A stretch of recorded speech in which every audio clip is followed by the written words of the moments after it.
Why has Bernie Sanders not been able to connect with the black vote? Well, this is the thing. Bernie Sanders started with very little history with the African-American community. I mean, I first met Bernie Sanders last summer for the first time. Of course, I had heard of him. I had followed his career to some extent from a distance. And, you know, African-American voters are like a lot of American voters.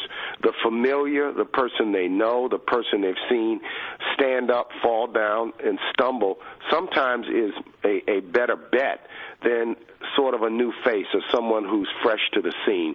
And, of course, there are sometimes exceptions to the rule, but I think that the Clintons and Hillary Clinton and Bill Clinton and the Clinton experience in the 90s, for the most part, is one that a lot of people remember because you had the lowest black unemployment rate in American history in the 1990s.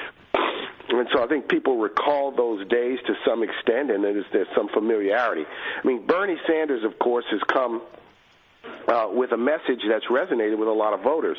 But the presidency is about ideas, the campaign's about ideas, but it's also about an evaluation that voters go through as to who can deliver, who can operationalize, who can, if you will, be an executive that puts their ideas into action. So that's part of the conversation out there, too, not just who has a better message or a better idea, but who can be the best president. So I think you've seen a competitive. I think Bernie Sanders has managed to make it competitive. He's turned out to be a candidate who's resonated with voters, and I think at the end, I think Clinton has a distinct advantage going into, I think, the final stages of the primaries.